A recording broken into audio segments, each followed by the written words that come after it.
German reconnaissance officers positioned on the ridgeline above Mersa Matruh had been watching the desert approaches for 3 days, waiting for exactly this. Through their field glasses, they could see what looked like a massive armored column moving east along the coastal road, dozens of vehicles kicking up the characteristic brown haze that marked heavy military traffic in the North African desert. The spotter called it in immediately. Within minutes, Luftwaffe bombers were being scrambled from forward airfields. Artillery batteries began calculating firing solutions. Tank companies received orders to reposition for a potential engagement. The radio traffic was urgent, clipped, professional. A major British force was on the move, heading directly toward German defensive positions. Everything about the sighting made tactical sense. British forces had been probing this sector for weeks. Intelligence suggested they were preparing a major offensive. The size of this convoy, estimated at over 200 vehicles based on the dust signature, matched projections for a corps-level movement. Even the timing fit, early morning when cooler temperatures made desert travel less punishing. For the next 4 hours, German forces tracked this convoy as it moved across 60 miles of open desert. Reconnaissance aircraft confirmed the sighting. Forward observers maintained visual contact. The entire defensive posture shifted to counter this obvious threat. But something was wrong. The vehicles moved oddly, too slowly for a force trying to reach an objective, too regularly for a formation dealing with desert terrain. And as German aircraft closed in to attack, pilots reported something that contradicted everything ground observers had seen. There were no vehicles, just dust. What German forces had been tracking for 60 miles, what had triggered a complete defensive realignment and consumed hours of operational focus, was a deception so simple it seemed absurd once revealed. A handful of British trucks, maybe a dozen, each towing a device that did nothing except drag across the sand, creating dust clouds that from a distance looked exactly like those produced by moving armor. While German attention remained fixed on this phantom convoy, the actual British offensive had launched 30 miles to the south. Real tanks, real infantry, real artillery, moving against positions that had been stripped of defenders because those defenders had been repositioned to counter a threat that didn't exist. By the time German command realized the deception, the genuine attack had already broken through their undermanned defensive line. The battle was effectively lost before most German units even understood where the real fighting was happening. This is the story of how imagination became weaponry. How a few trucks dragging metal sleds changed the outcome of a battle involving thousands of men and hundreds of armored vehicles. How the most decisive engagement happened not where armies clashed, but where attention was deliberately misdirected, where belief was manipulated, where human perception became the battlefield itself. Because in the summer of 1942, victory in North Africa didn't belong to whoever had the most tanks or the best artillery. It belonged to whoever could make the enemy look the wrong direction at the critical moment. The technology behind this deception was almost embarrassingly primitive, which made its effectiveness even more remarkable. British deception units in North Africa, operating under the deliberately bland designation of Advanced Headquarters, a force, had been experimenting with methods to create false signatures of military movement. The challenge was straightforward. How do you make a small force look like a large one when the enemy has aerial reconnaissance and experienced ground observers? The answer came from understanding what observers actually saw versus what they interpreted from those observations. When an armored column moves through the desert, the vehicles themselves are often difficult to distinguish at any significant distance. What becomes visible, strikingly, unmistakably visible, is the dust they create. During daylight hours in clear weather, a tank column can be detected from 10 or 15 miles away not because anyone can see the tanks, but because the dust cloud they generate rises hundreds of feet into the air and persists for hours after the column has passed. This dust signature carries information. Its size indicates the number of vehicles. Its shape suggests their formation. Its movement reveals direction and speed. Experienced intelligence officers could estimate force composition based entirely on analyzing dust patterns, a skill that German reconnaissance troops had refined through months of desert warfare. British engineers realized that if dust clouds carried this much information they could be weaponized. Not by hiding them, that was impossible in open desert, but by creating false dust clouds that would be interpreted as genuine military movements. The device they developed was elegantly simple. A heavy steel frame, roughly the size and weight of a small automobile, was constructed from railway rails and scrap metal. This frame was fitted with multiple crossbeams that dragged on the ground as the device was towed. Behind these crossbeams, they attached what amounted to a massive rake, dozens of steel teeth that churned the desert surface as the device moved. A single truck towing one of these dust generators could create a dust cloud equivalent to what a dozen armored vehicles produced. The dust looked identical because it was identical. Same sand, same wind patterns, same atmospheric conditions. Aerial observers had no way to distinguish between dust created by armor and dust created by a truck dragging steel bars. What made this particularly effective was that German reconnaissance doctrine emphasized dust analysis. Their field manuals explicitly instructed observers to estimate force composition based on dust signatures, cross-referenced with other intelligence. This meant the British weren't just exploiting a weakness, they were turning a German strength against itself, using the enemy's own training and procedures to feed them false information. But creating false dust clouds was only the first layer of the deception. To be convincing, the illusion needed to align with other intelligence sources that German command would inevitably consult. This is where the operation moved from clever engineering into sophisticated psychological manipulation. A convoy doesn't just create dust. It generates radio traffic. It requires logistics. It has a purpose and destination. German intelligence would analyze all of these factors, and if they didn't align, the deception would be immediately obvious. So the British created an entire fictional operation to justify the Phantom Convoy's existence. Radio operators transmitted communications consistent with a major troop movement, supply requests, coordination between units, reports to higher command. The traffic was kept deliberately sparse, as if commanders were maintaining radio discipline, but just frequent enough that German signals intelligence would intercept fragments that suggested a significant force on the move. The content of these transmissions was carefully scripted. They referenced fictional unit designations that had been built up over weeks through previous radio traffic. They mentioned supply depots that existed and could be verified through aerial reconnaissance. They discussed tactical objectives that made sense given British strategic aims in the region. Captured documents were planted, left in abandoned positions where German patrols would find them.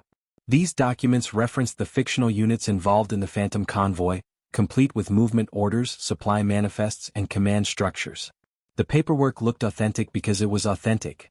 Produced by the same administrative systems that generated real British military documents, just describing operations that weren't happening. Even prisoner interrogations were managed. British soldiers from genuine units were briefed on the existence of the fictional formations. Not detailed briefings, that would be suspicious if they revealed too much, but casual mentions, the kind of background knowledge that soldiers naturally accumulate. When captured and interrogated, they could truthfully answer questions about British deployments by referencing units that existed only in German intelligence files. This layering of deception across multiple intelligence channels was crucial. German command didn't rely on single sources.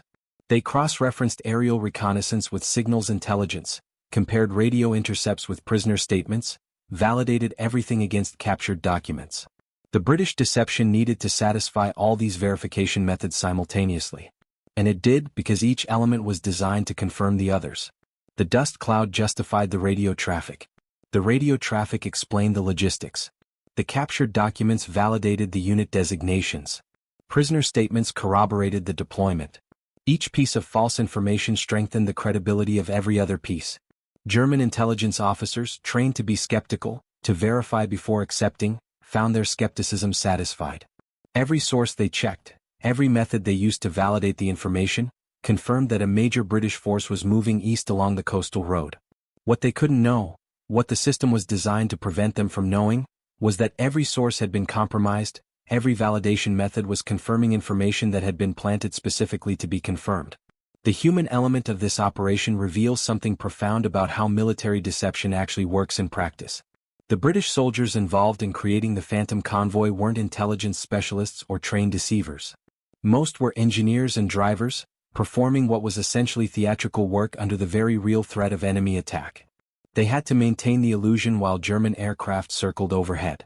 They had to keep the trucks moving in formation, the dust generators operating at consistent speeds, the appearance of a genuine convoy maintained for hours across open terrain where any deviation from the script would be immediately visible to observers.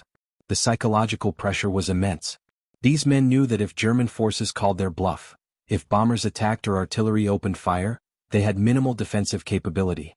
A real armored convoy could disperse and fight. The Phantom Convoy was just a handful of trucks that would be destroyed immediately if engaged seriously. This created a strange inversion of normal military psychology. Usually, soldiers want to be seen as threatening, want the enemy to know their strength. The men operating the Phantom convoy needed to appear threatening enough to draw attention but not so threatening that they provoked an immediate attack that would expose the deception. They maintained this balance through careful choreography. The convoy moved at speeds consistent with armored vehicles, slower than trucks could go, but matching what tanks typically achieved in desert conditions. They maintained formation spacing that looked military rather than random. They altered course at intervals as if responding to terrain or tactical considerations, but always moving generally toward the German positions. From the German perspective, everything about this convoy's behavior confirmed that it was real. It moved like armor moves. It maintained the discipline of a military formation. It responded to terrain appropriately. Every behavioral detail matched expectations. Meanwhile, 30 miles south, the actual British offensive was unfolding with significantly less subtlety. Real tanks were engaging real targets. Real artillery was firing. Real infantry was advancing. The sounds of genuine combat, explosions, machine gun fire, radio traffic, should have been unmistakable. But German attention remained fixed on the Phantom convoy because human perception doesn't work through simple addition of evidence. It works through narrative construction. German commanders had built a narrative around the coastal convoy. This was the main attack, the southern engagement was a diversion. This made sense given British strategy. Once that narrative was established, contradictory evidence was interpreted to fit the narrative rather than challenge it. When reports came in of fighting to the south, German command initially dismissed it as exactly what the British wanted them to believe it was: a diversion meant to draw forces away from the real attack coming along the coast. The deception was so effective that it made truth look like deception. The actual mechanism of how the illusion was maintained reveals fascinating details about desert warfare and human perception. Desert terrain is simultaneously simple and complex. Simple because visibility is often excellent, you can see for miles with nothing obstructing sightlines. Complex because atmospheric conditions create visual distortions that experienced observers learn to account for but that fundamentally alter what can be determined from distance. Heat shimmer, the wavering distortion created when sunlight heats desert air, makes precise identification of distant objects nearly impossible. Something that looks like a tank at 5 miles might be a truck or a stationary obstacle, or nothing at all once you get close enough to see through the shimmer. German observers knew this, which meant they relied heavily on indirect indicators like dust clouds rather than trying to precisely identify individual vehicles. The British exploited this by ensuring their Phantom convoy operated at distances where heat shimmer would prevent detailed observation. They stayed far enough from German positions that vehicle identification was impossible, but close enough that the dust cloud remained clearly visible and threatening. Aircraft reconnaissance should have exposed the deception immediately. Planes can fly low enough to see through heat shimmer and count actual vehicles. But aerial reconnaissance has its own limitations. Aircraft can't loiter over targets for long periods without becoming vulnerable to anti-aircraft fire. They make passes, take photographs and leave. Those photographs capture moments, not continuous observation. The British timed their Phantom convoy to exploit these momentary observations. When reconnaissance aircraft were likely to be overhead, dawn and dusk, when light conditions favored photography, the trucks would bunch together, making the dust cloud dense and impressive. During midday, when aerial reconnaissance was less frequent, they could spread out more, reducing the risk of close observation while maintaining the dust signature. German photo interpreters, analyzing images of dense dust clouds, had no reason to suspect that what they were seeing was a dozen trucks creating artificial dust rather than 100 armored vehicles creating natural dust. The visual signature was identical. This reveals something crucial about how intelligence analysis works and why it's vulnerable to deception. Analysts don't see reality directly, they see representations of reality, photographs, reports, intercepts, and must interpret what those representations mean. Their interpretation is shaped by context, prior knowledge, and expectations.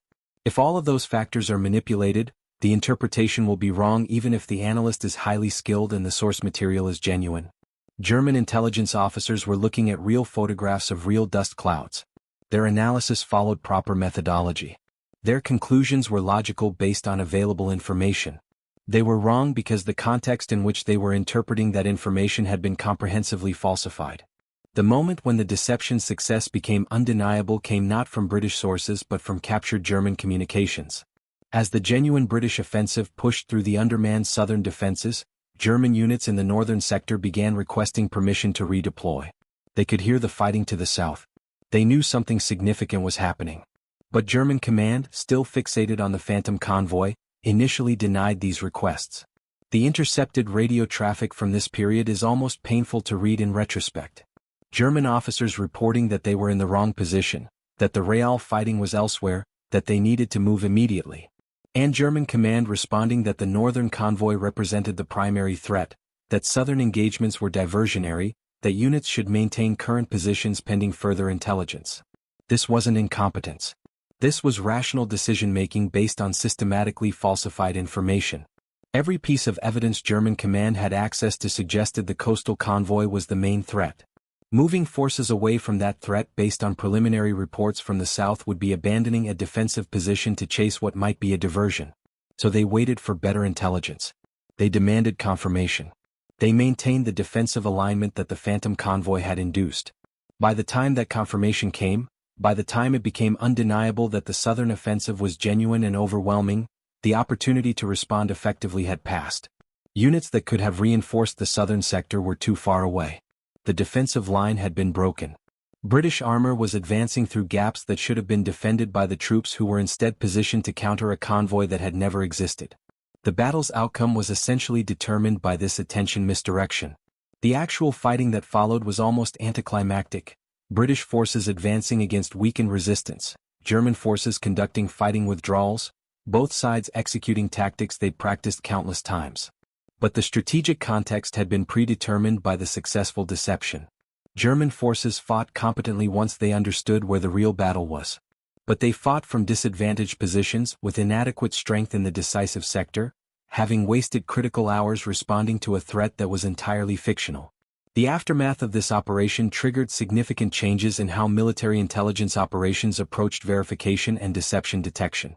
German intelligence, conducting post-battle analysis, recognized they'd been comprehensively deceived but struggled to identify exactly where their methodology had failed. Every procedure they'd followed was sound in principle. Cross-referencing multiple sources, demanding confirmation from different intelligence channels, maintaining healthy skepticism about enemy intentions, these were all correct approaches. What they hadn't accounted for was the possibility that an adversary might systematically falsify information across every intelligence channel simultaneously. The assumption underlying German intelligence doctrine was that while individual sources might be compromised or provide false information, it would be extraordinarily difficult for an enemy to coordinate false information across signals intelligence, aerial reconnaissance, prisoner interrogation, and captured documents all at once. The British operation demonstrated that this assumption was false. With sufficient planning and coordination, a deception could be made comprehensive enough to defeat multi-source verification. This realization was deeply unsettling for intelligence professionals because it suggested that their entire verification methodology might be vulnerable. If you couldn't trust multi-source confirmation, what could you trust? How could you distinguish between genuine intelligence that happened to align across sources and fabricated intelligence that had been deliberately made to align? The answer that emerged, still central to intelligence analysis today, was that you couldn't rely purely on confirmation. You needed to actively search for disconfirming evidence, for things that didn't fit the narrative, for anomalies that suggested the picture you were seeing might be false. This requires a fundamental psychological shift. Instead of looking for evidence that confirms your analysis, you look for evidence that contradicts it. Instead of asking what supports my conclusion, you ask, what would prove my conclusion wrong, and is that thing present or absent? German intelligence began implementing these counter-deception protocols, but the British stayed ahead of them by evolving their deception techniques. The Phantom Convoy was just one operation in an ongoing campaign where both sides were learning and adapting. The broader implications of this operation extended far beyond this single battle. What the British had demonstrated was that in modern warfare, where intelligence gathering had become sophisticated and systematic, deception could be correspondingly sophisticated and systematic. It wasn't enough to hide your real intentions or create simple diversions. Effective deception required understanding how enemy intelligence operations worked and then feeding those operations information that would be processed according to their established procedures and produce the false conclusions you wanted them to reach. This was intelligence warfare as mirror image of intelligence gathering, not just preventing the enemy from learning what you were doing, but actively shaping what the enemy believed was happening.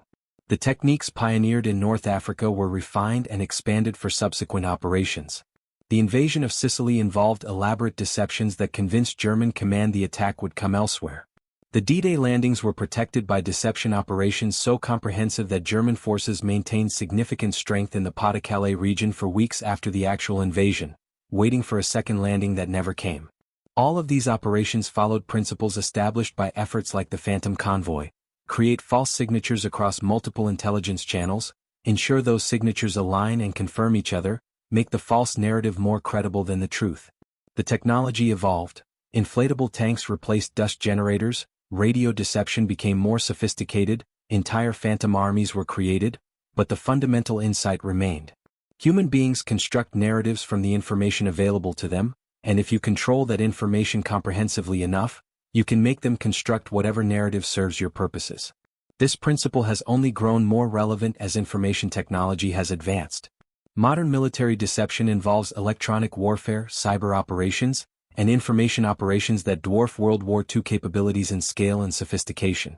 But they're all based on the same core insight: that perception can be manipulated more effectively than reality can be hidden. There's a particular irony in how the Phantom Convoy operation intersected with broader intelligence struggles in North Africa. During this same period, Allied cryptographers had broken German codes and were reading significant portions of German military communications.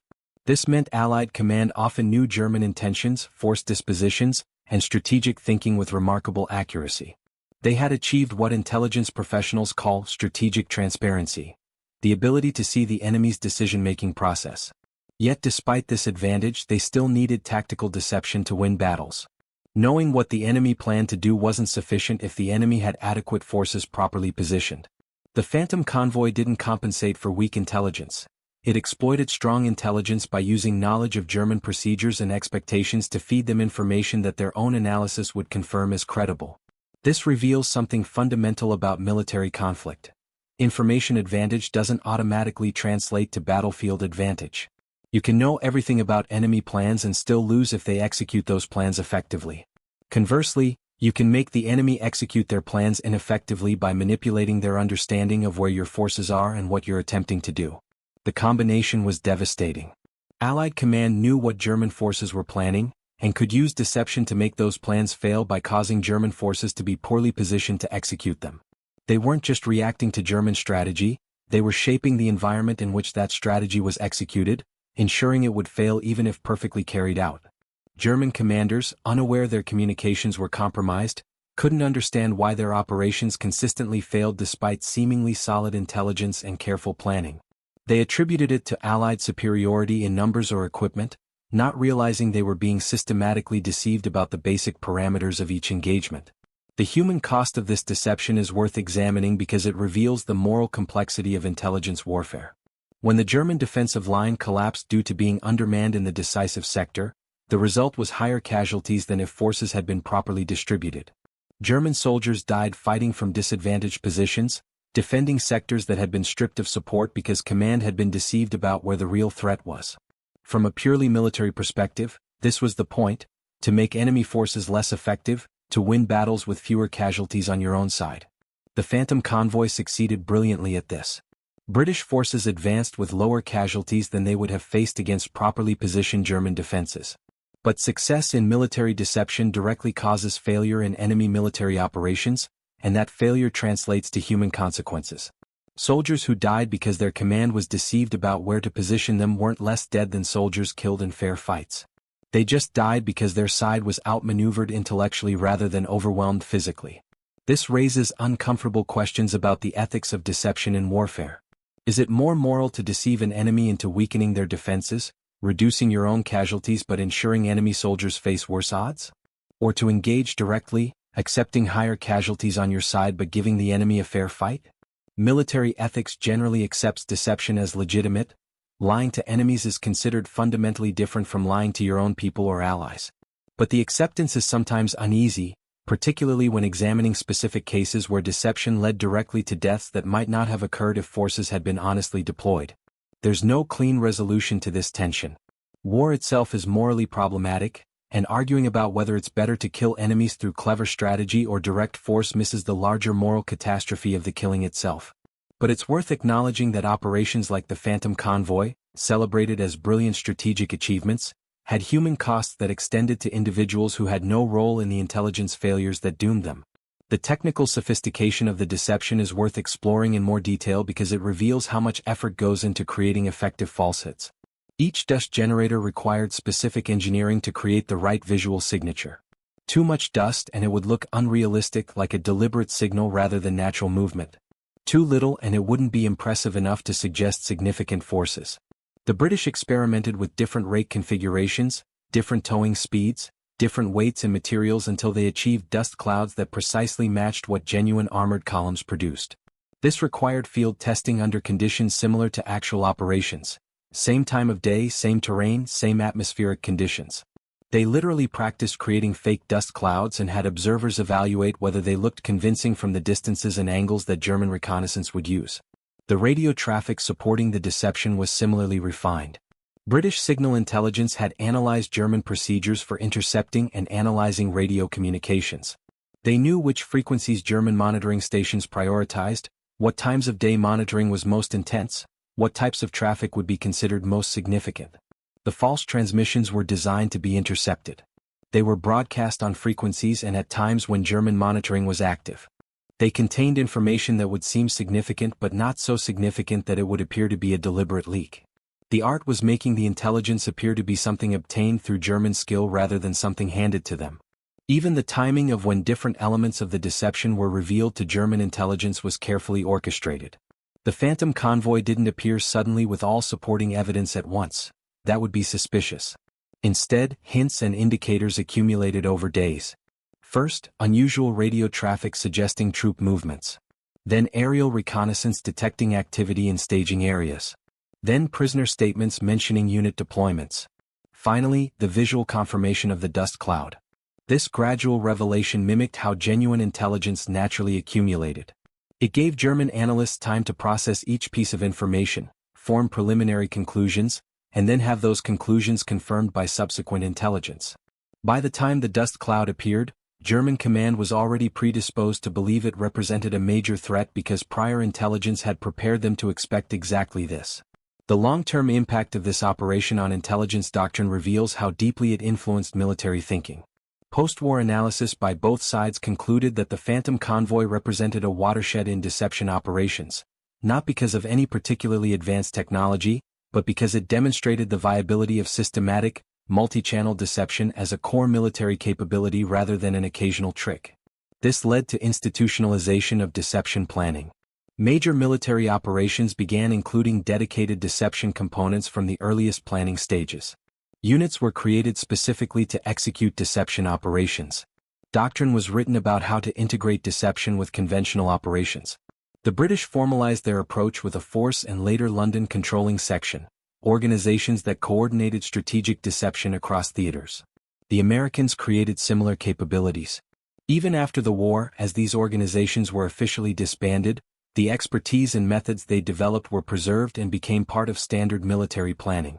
Soviet military doctrine embraced deception particularly thoroughly, developing Maskirovka into a comprehensive approach to battlefield operations where deception wasn't a separate activity but an integral part of every operation. Soviet commanders were trained to assume that any intelligence they gathered might be deception and to always maintain forces and positions that would allow response to threats that weren't where intelligence suggested. Western militaries, observing this Soviet emphasis on deception, became more sophisticated in their own counter-deception efforts. This created an ongoing competition where both sides were simultaneously trying to deceive each other and trying to detect the other's deception. A hall of mirrors where truth became increasingly difficult to distinguish from sophisticated falsehood. Modern military intelligence still operates in this environment. The technologies have changed radically: electronic warfare, cyber operations, satellite reconnaissance. But the fundamental challenge remains: how do you distinguish between genuine intelligence and information that's been planted to deceive you? The Phantom Convoy represents an early, relatively simple example of a problem that has only become more complex and consequential. In contemporary conflicts, where information moves instantaneously and can be manipulated at scale, the ability to deceive and detect deception may be more decisive than traditional measures of military power. There's a photograph that survived from this operation, though it wasn't intentionally preserved as part of the historical record. A German reconnaissance pilot took it during one of the passes over the Phantom Convoy. It shows a massive dust cloud stretching across miles of desert, photographed from several thousand feet altitude. If you look closely, and photo interpreters at the time did look closely, you can make out dark shapes within the dust that appear to be vehicles. What you can't see, what no amount of photographic enhancement could reveal, is that those dark shapes were trucks towing steel frames, not tanks moving to battle. The photograph is simultaneously evidence of the deception's success and documentation of German intelligence's failure, a permanent record of the moment when sophisticated analysis of genuine imagery produced completely false conclusions.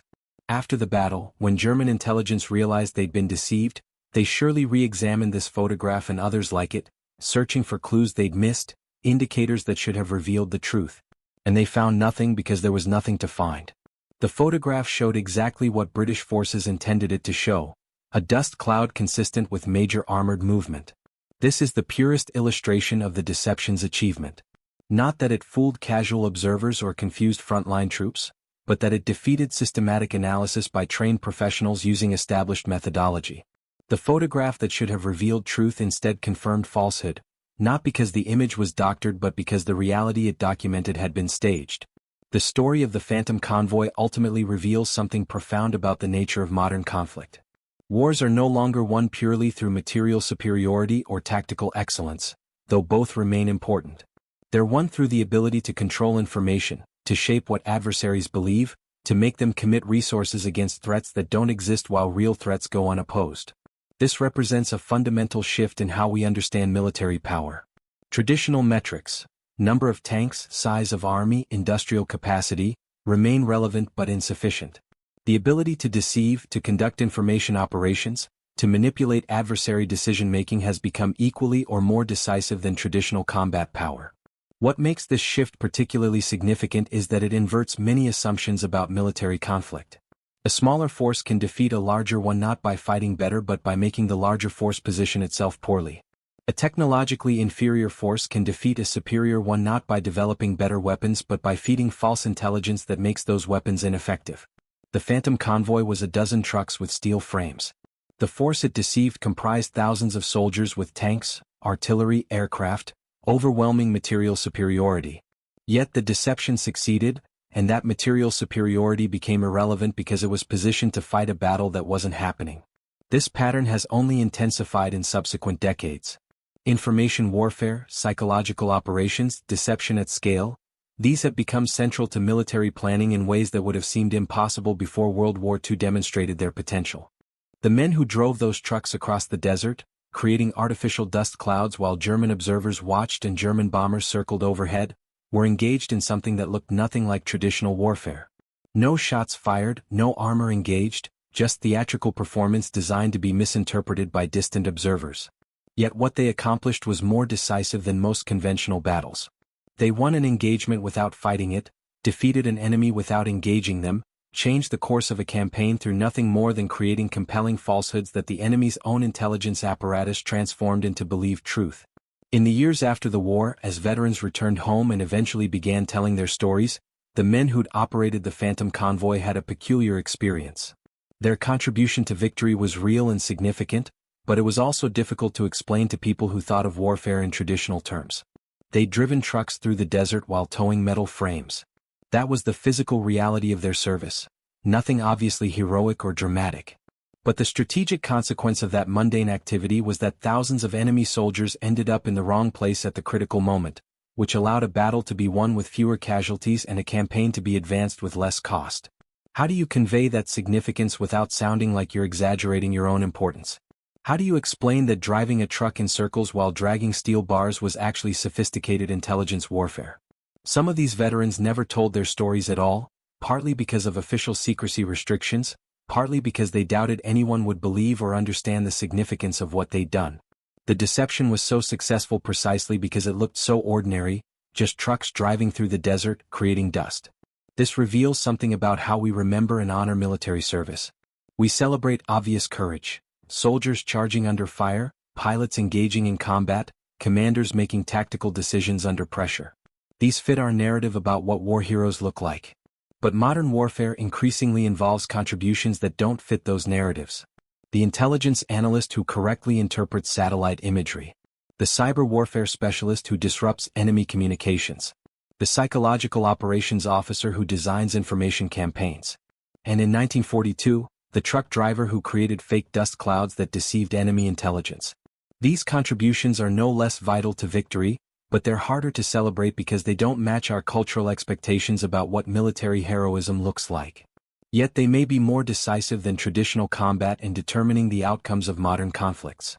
The Phantom Convoy operation ultimately demonstrates that in warfare, as in magic, the most effective deceptions work not by doing something extraordinarily clever, but by understanding exactly what the audience expects to see and then showing them precisely that. German intelligence expected to see dust clouds indicating major troop movements.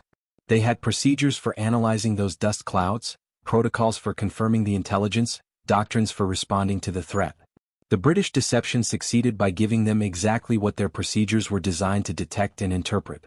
This is the paradox at the heart of effective deception.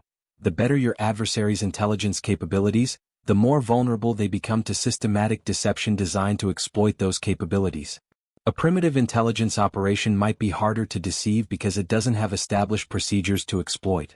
A sophisticated operation, precisely because it's systematic and follows established methodology, can be more comprehensively defeated if you understand that methodology and can feed it information it will process according to its own rules.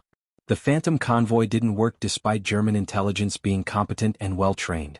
It worked because German intelligence was competent and well-trained, and therefore operated according to predictable procedures that could be exploited by adversaries who understood those procedures. This lesson remains vital. In an age of artificial intelligence, big data analytics, and automated intelligence processing, the temptation is to believe that sufficiently sophisticated technology can eliminate deception vulnerability. But the opposite may be true. The more systematic and automated intelligence processing becomes, the more vulnerable it may be to adversaries who understand the system and can feed it information it will process according to its programmed rules. The dust generators of 1942 were low-tech solutions to a high-stakes problem. Modern information warfare operates at scales and speeds that would be incomprehensible to those British engineers. But the fundamental principle remains unchanged.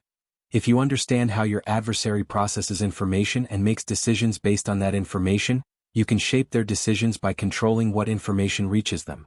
The most powerful weapon on the battlefield may still be the one that makes the enemy look the wrong direction, commit forces to the wrong location, and discover their mistake only after the decisive moment has passed.